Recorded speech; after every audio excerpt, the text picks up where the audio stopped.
obvezno kaj, cepljenje, obvezen davek, obvezna prijava, obvezna registracija, obvezna identifikacija, ne vem, obvezno, pol ure bi lahko govoril, kaj vse je obvezno in kaj pravzaprav to pomeni. To pomeni, da nimajo zakonske podlage, ko rečejo, da je nekaj obvezno. Imejte to v mislih. Obvezno izobraževanje, obvezno zavarovanje, obvezna uporaba zaščitne opreme, pa ga vprašaš na podlagi katerega zakona, pa ne ve. A ne, obvezno spoštovanje delovnega časa. V redu, kakšnega? Ja?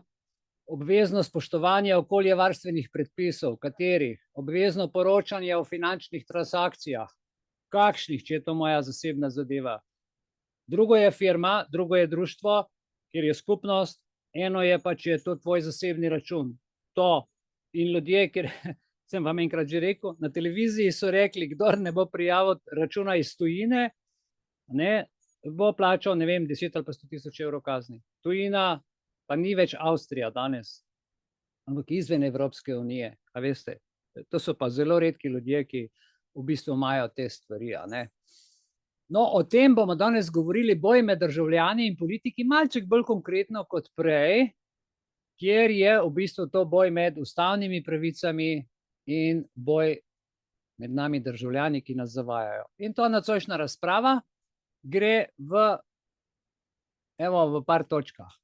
Državljanski konflikt, vloga odgovornega državljana, narava politične manipulacije, potem razlikovanje dejstev od manipulacij, nevarnosti slepega verovanja, ne, na TV so povedali, in potem seveda tudi kako naprej. Prvič, ko mediji uporabijo izraz obvezno, še posebej, če to ponavljajo, je resnično pomembno, da vsak od nas kritično premisli, kaj je ozadje tega sporočila, takega javnega sporočila. Kaj je ozadje? Dajte se vprašati. Pogledate recimo Dnevnik, zakaj je Dnevnik ravno tako narejen? Dajte se malo vprašati, pa iščite odgovore, iščite rešitve, kaj sporočajo. Pa dajte na tehtnico, koliko je pozitivnih informacij, koliko je negativnih informacij, ali vas strašijo, ali nas spodbujajo k lepšemu, boljšemu življenju. In boste, dajte se malo spraševati te stvari, a ne? Vidite, to so stvari, gledajte, pregled boja. Jaz rečem takole, posamezniki smo, ki iščemo resnico. In tukaj je moč političnega diskurza, ko seveda mi rečemo tako, politika pa reče tako. Politika nima v bistvu nobene pravne podlage, zato ker hoče izkoriščati nas, mi pa hočemo povedati, zakaj nas izkoriščajo, pa nam ne povejo. Ampak seveda, če ne vprašaš, pa sploh ne dobiš odgovora. Če pa že vprašaš, dobiš pa odgovor tak, na katerega se lahko tudi pritožiš in raziskuješ dalje, ampak to je za njih zelo neprijetno. In se potem seveda vprašamo lahko druge stvari. Zgodovinski kontekst tega, kar nocoj govorimo. Razvoj političnega nadzora, vloga medijev v politiki in pa ozaveščenost nas, državljanov, o tej, bom rekel, pravni matrici, ker ko ti od doma, ne, doma ima vsak svoj red. Doma imaš svoj red in to je nek zakon nepisan. Ne? Domači hišni red. Ali pa hišni red v bloku, recimo je malo širša zadeva. Dragi moji, ko pa vi stopite iz praga, vašega praga na cesto, stopite pa v državno zakonodajo. Povem še eno zadevo za policiste. Policisti imajo policijsko postajo in tam imajo komandirja in tisti komandir tam recimo jim da navodila. In zdaj kaj se zgodi? Policist, ki ne pozna zakona in v glavnem jih je 90%, ki čist nič ne poznajo in delajo po navodilih, ki so jih dobili v hiši, potem pa stopi v zakon in ta navodila uporablja v zakonu in krši zakon, ker uporablja navodila, ki niso zakon. Zato je vse narobe v Republiki Sloveniji, ker komandirji to delajo naklepno, zato da si lahko Mercedes zakupi, da si lahko jahto kupi in da je lahko marmornati palači na tvoj račun, ki ti rubi izračuna. Ljudje, zbudite se. Okay? In to je ozaveščenost državljanov. Za kršitev zakona ni dovolj, da ti tam napiše položnico in ti jo da na steklo. En redar, ki še osnovne šole ni končal, oprostite, da takole rečem, ampak dajmo to malo poenostaviti, ne navede pa pravne podlage, ker je nima.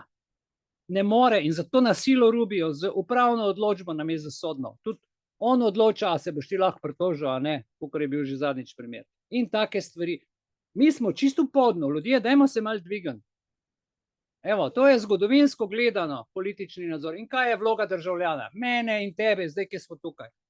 Jaz sem to na eno tako kratko zadevo pripravil. Obstaja čudovit stavek v Svetem pismu.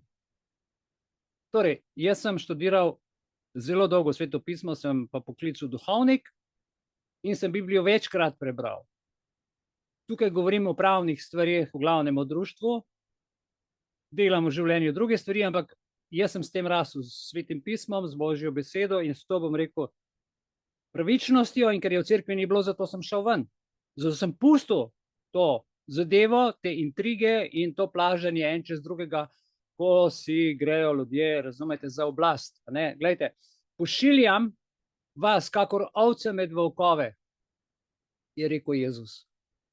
Bodite torej prebrisani, kakor kače, in nedolžni, kakor golobi. V tem stavku nas Jezus opozarja in seveda tudi učence, ker je to učencem takrat rekel, ovce med volkove simbolizira ranljivost in nemočnost učencev v svetu. In kar je zanimivo, da tudi policiste pošiljajo po 2 in 2, tako kot je Jezus svoje učence poslal. Že to je zanimivo. In hkrati spodbuja svoje učence, bodite prebrisani kakor kače, pametni kakor kače. To pa pomeni, da moramo biti previdni, modri, sposobni prepoznati nevarnost. In tukaj, ko prevedete v bistvu te teološke in biblične stavke v moderni jezik, razumete potem stvari v povsem drugem kontekstu, kakšno moč, ker je to 2000 let star jezik, seveda ga je treba prevesti v sodoben čas in dobite, ko to prevedete, neverjetne stvari, neverjetne rezultate.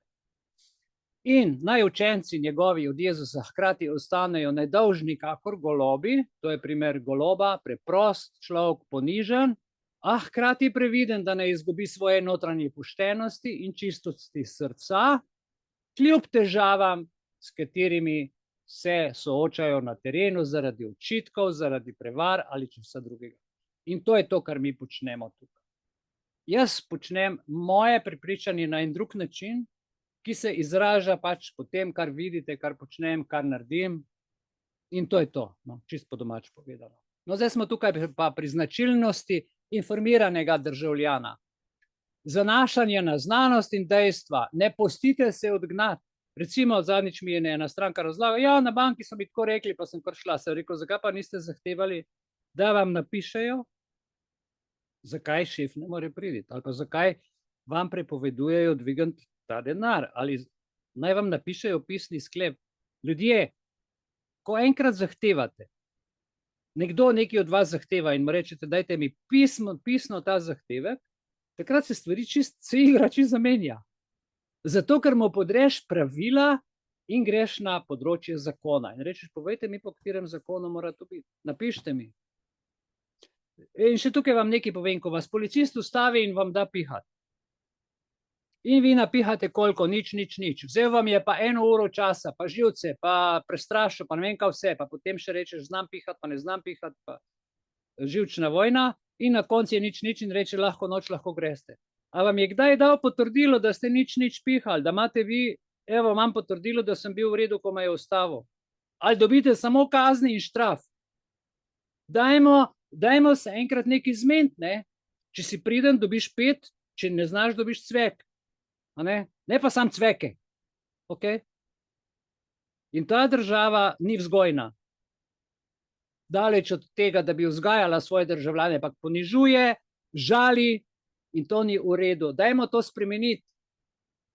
Obveščen državljan se aktivno sprašuje o veljavnosti in poštenosti informacij, ki so mu na voljo in predstavljene. Ja, najprej s kom imaš opravka, da se predstavi, kako se piše, kako mu je ime, če imaš številko, naj poveš številko, kje je zaposlen, kdo je njegov šef, da sploh veš, ko imaš opravka. Ampak kje ljudje to se bojijo, ker vejo, da v bistvu je vse fake, ne?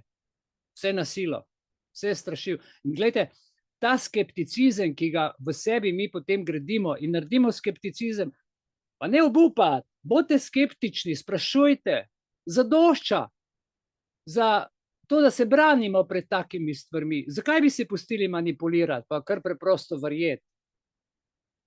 To je treba, gledajte, zanesljive podatke uporabljati, preveriti in pol človek se tudi boljš počuti. No, to sem hotel povedati.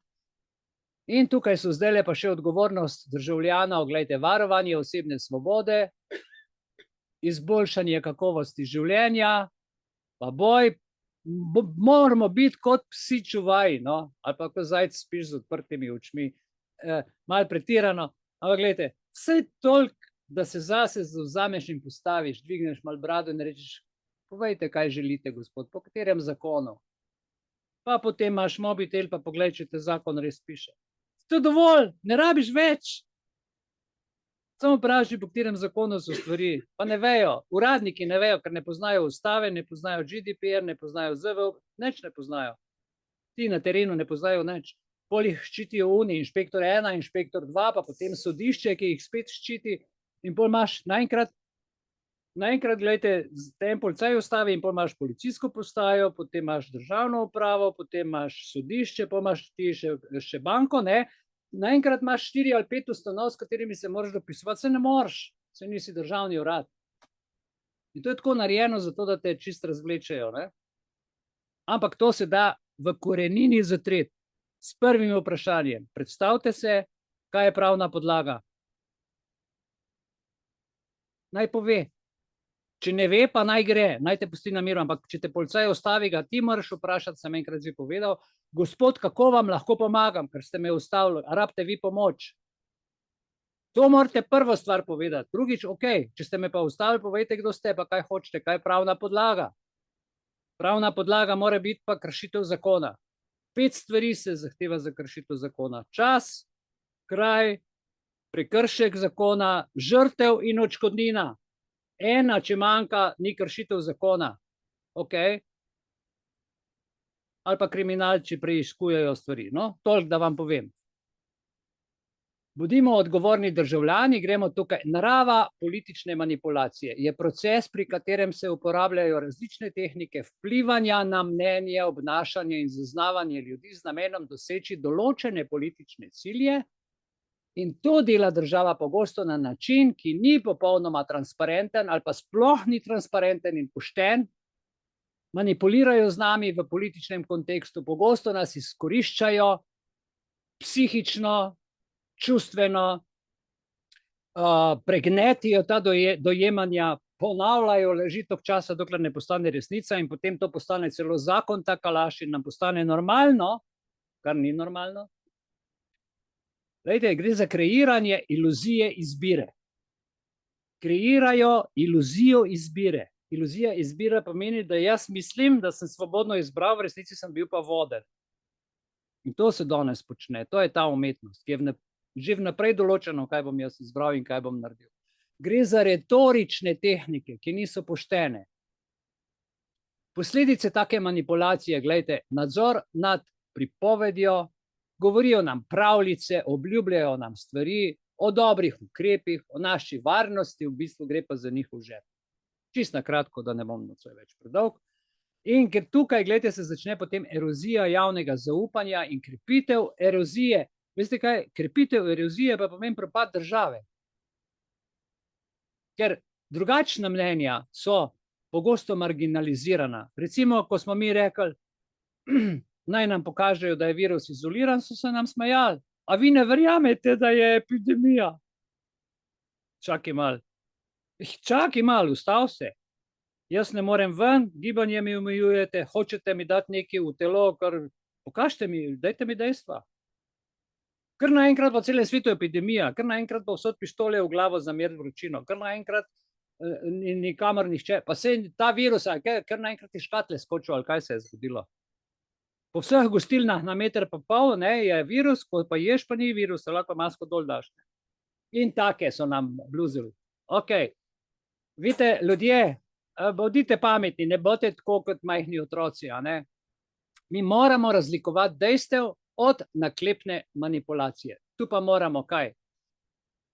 Preverjati vire, avtoritete in kako prepoznati manipulacijo. To je pa seveda ključno. In tukaj imamo pristopi kritičnega mišljenja. Glejte, 3 točke. Analiza motivov izrečenih besed. Naj bo to časopis, medije, članek. Lahko sem tudi jaz tukaj Kakšen motiv, pa vzemimo nocoj primer, kakšen motiv imam jaz nocoj, da vam to pripovedujem?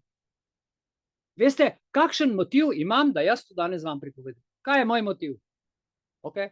Ker, ko gledaš poročila, Večerna ima drug motiv. Ko poslušaš politika ali pa neko novo zakonodajo, zakaj toliko novih zakonodaj? Imajo svoj motiv. Okay. Pa si dajmo še mi naše motive narediti. Ker če ne bomo z motivi delali, nas bodo pokopali. Razumevanje konteksta in predvidevanje posledic. Da razumeš, kaj ti govori in da lahko predvidiš. Vete, jaz sem predvidel v ZUP-u, Zakon o splošnem upravnem postopku, ko sem videl noter in sem na Ustavno sodišče napisal 10 primerov, kaj se lahko zgodi, če bo to tako, kakor je, pa ni predlagal minister, ampak on uradnik, ki mu je to podtaknil. Vse to vemo. Ampak minister predstavlja vse. Kaj se zgodi, če se to tako naredi? Kakšne so posledice? Smrtnostne posledice so, ljudje božji. Hišo lahko zgubite, avto lahko zgubite, ženo, otroka. Vi sploh nimate nobenih pravic več. Nobenih obveznosti, zato ker drugi s tabo upravljajo. Če imaš obveznost, jo narediš samostojno. Ko ti še obveznosti vzamejo. Okay. In pa ocenjevanje verodostojnosti virov, to je pa nujnost. Prav, raziskovanje, moramo raziskovati. Da se opremimo z orodji, dragi moji, z orodji, ja, ki so potrebna za krmarjenje našega življenja po zapletenih informacijskih pokrajinah. Sem vam lepo povedal, pesniško. Ja? Informacijska pokrajina je pa zelo široka. Zdaj imamo prebujanje v resničnost. Kar vam zdaj le govorim, nocoj ta večer, pa že par mesecev nazaj, marsikdo počasi bo začel razumeti, kako so to pomembne stvari. Evo, pomen neodvisne misli, moč preverjenih informacij in pa postani proaktiven proti propagandi. Ja? Sprejemanje proaktivnih ukrepov, proaktivnost pomeni to, da jaz naredim in že vem, kaj bo rezultat tega. Lahko sem samo aktiven, ampak nimam načrta. Proaktivnost pomeni, da delamo z namenom in z načrtom, kaj želimo doseči. Nam se, veste, zdaj nikamor ne mudi. Naslednji teden bomo sprejeli, če boste za to, potem bomo naredili eno stvar, pa drugo stvar, lepo počasi, do 2027-2028, ko bo zakon začel veljati, bomo tudi mi imeli narejeno svojo strehico in svojo bajtico in bomo rekli ljudje, povabljeni ali pa vrata so za vas zaprta. Ampak bomo imeli. Če pa tega ne bi naredili, ne bi imeli pa popolnoma nič. Razumete? Ok. Nevarnost slepega verovanja.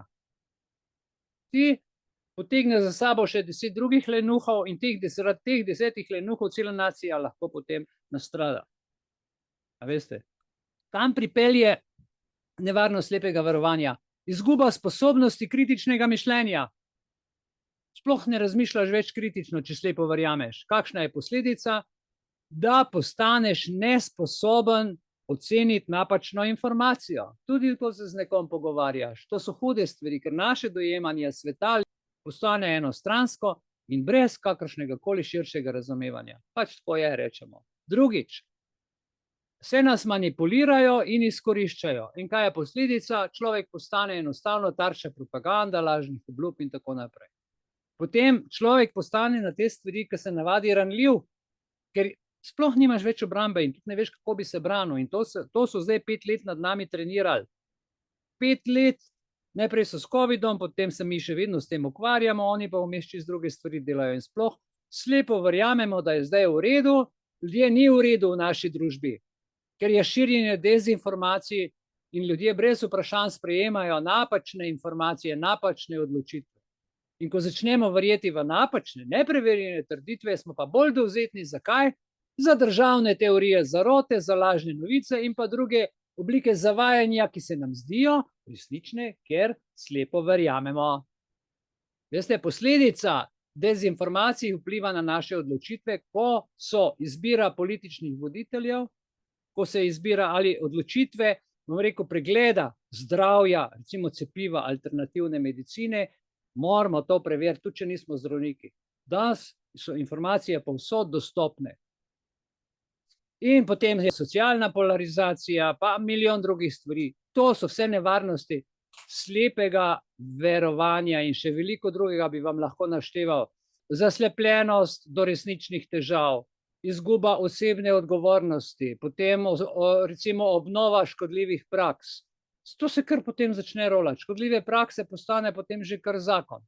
Kako preprečiti slepo verovanje? Ste se kdaj vprašali? Gre za to, da spodbudimo kritično mišljenje in to počnemo nocoj. Iskanje raznolikih perspektiv in raznolikih rešitev.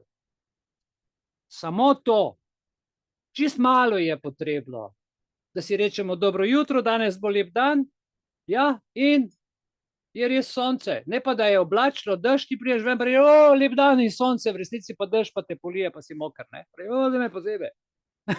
Čakajte malo, ne? Dobro. To so nevarnosti slepega verovanja, ampak še veliko drugega. In tukaj pride pa seveda do tveganja slepega sprejemanja, izguba individualne svobode. To je nevarno. Zelo nevarna stvar. Kadar se državljani z informacijami ne ukvarjamo, informacijami in podatki ne ukvarjamo kritično, se lahko spregledajo pomembna družbena in politična vprašanja, kar ima za posledico škodljive posledice za družbeni napredek in pravičnost in še kaj, in za odnose. Vse se ruši. No, strategije za opolnomočenje, to je pa čisto na kratko, da vam povem. Podpora neodvisnim medijem. No, naše društvo ni neodvisni medij, naše društvo je združenje v javnem interesu, ampak se javljamo tudi javno, vendar to ni medij, ampak so naši, bom rekel, programi, ki jih javno objavljamo, ker medij daje pač medijske novice, mi dajemo to, kar je v nas, v društvu, v duši, širimo naše informacije, nas same širimo in ščitimo, medtem ko, a veste, mediji so pa malo kol prebere, prepiše 20 novic in naredi poročilo in zdaj je on medij, ker vse skopira, ne. To so čisto nekreativni posli, danes delajo samo po navodilih medijih, saj veste, kako delajo, ne. In taki mediji recimo spodbuja še skepticizem in krepi državljane, da dvomijo o informacijah, nimajo empirične podpore in potem smo v tisti luknji, kjer pač smo. Ampak za opolnomočenje moramo ravno obratno narediti. Mi moramo biti kot ljudje skeptični do tega, kar poslušamo in slišimo, tudi do hrane, ki jo jemo, do vode, ki jo pijemo, jo daš filtrirati in vidiš, koliko je umazana, naprej pa niti pomislil nisi, dok te ni nekdo povedal. Jaz vam povem, koliko je umazanih besed v vsakodnevnem govoru, v časopisu, v medijih, koliko je podtaknjencev, koliko je neuporabnih stvari, sam zato, da nas odpeljejo od ključnih zadev na stran. Čisto na kratko, ljudje, kako naprej? Zastavite si vprašanje, kako naprej. Torej, predlagam, dal sem vabilo na redni letni občni zbor, povejte še drugim članom, naj pridejo, zato da bomo to lepo podprli. Ali pa tudi ne, rečete mi pa tega ne, mi se pa tega ne gremo, ali pa se gremo. Lepo vas prosim, da se zjasnimo potem naslednji teden, ker se dobimo 1. marca ob 19. uri na občnem zboru, kjer bo letno poročilo in kjer bomo aneks k našemu, bom rekel, statutu, ki je bil takrat dober, ga bomo zdaj posodobili na sodobni, ga bomo digitalizirali tako z namenom, da zaščitimo sebe, svoje duše in svoje bližnje. In vas lepo povabim, da seveda pridete in to je ta naša pot naprej. Ostali so še 4 slajdi, ki vam jih samo takole še pokažem. Glejte, vloga državljana pri varovanju resnice je zahtevati odgovornost politikov, na glas povedati, ti si kriv in ti boš odgovarjal in ne biti tih. Vsak glas šteje, tudi če ga rečete v gostilni se sliš, tudi če ga doma rečete 3 članom se sliš in tudi če v službi rečete, pa če to kdo sliši, da je šef to pa to naredil, naj se sliši. Dajmo enkrat zaživeti v pošteni družbi. In boj proti političnim dezinformacijam. Politiki pa dajmo vedeti, pa pisati v državni zbor, da nimajo pravice lagati, imajo pravico biti pa pošteni. tako kot imamo mi svoje pravice, naj še oni svoje obveznosti izpolnjujejo, če so dobili naš glas. In poziv k nenehni pazljivosti. Tukaj so 3 osnovne barve. Pomen proaktivnega sodelovanja, poudarjanje kritičnega mišljenja in pa samogradnja previdne, budne in obrambne družbe.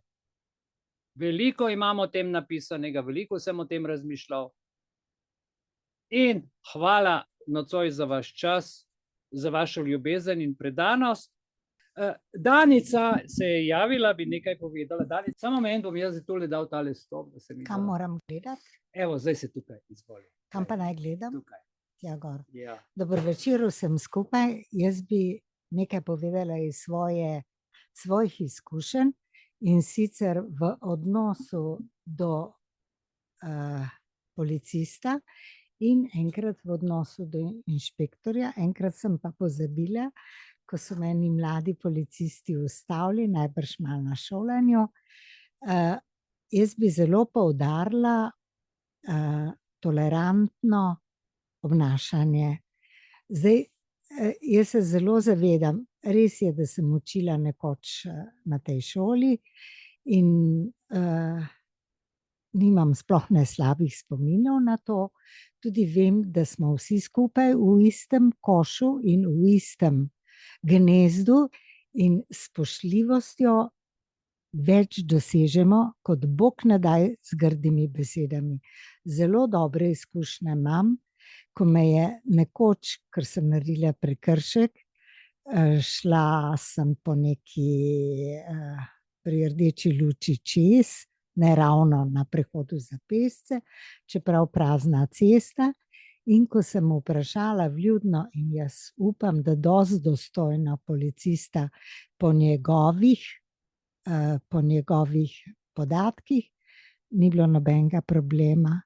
In bilo je zelo taktno tudi z njegove strani in mislim, da je to ta glavna stvar, da smo drug do drugega spoštljivi. Druga reč se mi je zgodila pri nekem inšpekcijskem pregledu, ko je bil inšpektor v težavnem položaju na železnici oziroma pri prevozu z vlakom, ker jaz se točno zavedam, sama sem bila tudi kar nekaj let v izobraževalnem sistemu in preveč predrzni dijaki, tudi mogoče, da se postavijo pred komurkoli, naredijo mimogrede tudi kakšno stvar, ki je za vse škodljiva. Predvsem je pa škodljiva za ljudi, za nas. No, in ko sem inšpektorju rekla, prosila, naj se predstavi, je to brez problemov naredil. In vem, da je bil v zagati, ker ko se vozimo mi z vlakom in smo ti starejši, ki res slučajno ne bi naredili kakšnega z nožem prerezali kakšnega sedeža ali karkoli, mladi niso toliko diskretni ali pa pošteni ali pa vzgojeni, kakorkoli o tem razmišljamo, in je prav, da je nadzor. Tako kot mi, kar smo danes cel večer poslušali, da nadzorujemo te stvari, ki so nam bile nekako dane ali pa so nam določene, da jih moramo mi narediti, in je prav, da smo pri tem previdni in da se predstavijo tudi tisti, ki nas nekako želijo povleči v svojo zgodbo, pa čeprav ne upoštevajo halo efekta, ne upoštevajo enih zadev, ampak iz tega, da bi do vseh bili pravični in da bi vse pregledali, ne gledajo samo mladine, ki je mogoče kdaj sem pa tja kakšen, ki bi naredil škodo, ampak kar vse po vrsti legitimirajo. In moram reči hvala tudi dvema takima inšpektorjema, ki sta se obnašala civilizirano, profesionalno in na visoki ravni. Očitno je, da tudi v teh strukturah poslušajo to, kar se mi tu pogovarjamo, in hvala lepa. Evo, Danica, to je čudovito. Ampak eno je, ko dejansko delamo po črki, po zakonu, Seveda tudi starši otroke nadziramo in tako naprej. Eno je spoštovanje pravil, za katere se dogovorimo, drugo je pa namerno podtikanje stvari, ker vemo, da so določeni ljudje, ki so za državo ali moteči ali preglasni in se potem dogajajo razne stvari. Največjo vlogo tukaj imajo pa seveda razni, tako kot je lepo Danica povedala, razni inšpektorji, pa razni policisti, ki dobijo kar navodilo. Ti unije šel z gostilne, zdaj pa tam ga ustavi, pa mu fajn kazen ne bi. Ali pa na vlaku vidijo nekoga, ki se pelje, dajmo pošli inšpektorja, pa zdaj temu, da je fajn kazen nabija. Na take stvari pa naša družba ne bo pristajala, pa če so inšpektorji še tako prijazni. Njihov posel je javna oseba, ima, da dela v skladu z zakonom, s pravili in mora zadeve najprej opozoriti. Če opozorilo ne zaleže in potem opozorilo, se pravi, pride pregledati in zadeva ni urejena, pol je pa kazen seveda upravičena. Ne pa najprej kaznovati kar zato, da bo kaznoval nekdo nekoga. Tako da absolutno morajo stvari biti veliko bolj dorečene v naši družbi. Če opozorilo ne zaleže, potem kazen. Ne pa kazen, še preden na prag stopiš. Ok? Tako da, Danica, hvala za tvoje besede, ampak stvari so v praksi precej drugačne, kot si jih ti opisala. Precej drugačne. Ja, imamo izkušnje, ko so tlele prišli k meni noter v pisarno, 5 inšpektorjev in 7 policistov, jaz sem bil pa sam, pa sem se vprašal, zakaj pa. Pa niso bili nič prijazni. Pa ni bilo nobenega odgovora. Pa tukaj so prišli redarji, ki so nas pretepli, niso bili nič prijazni. In proti takim ljudem se mi ne bomo pustili. Niti proti nepoštenim sodnikom, niti proti nepoštenim praksam politikov, pa naj bo to predsednica države, naj bo predsednik vlade ali pa naj bo minister. Do prijaznih ljudi bomo pa zmeraj našli lepo prijazno besedo. Nikakor pa ne do ljudi, ki iščejo svojo pozornost tako, da druge ljudi kaznujejo. Hvala lepa za nocoj.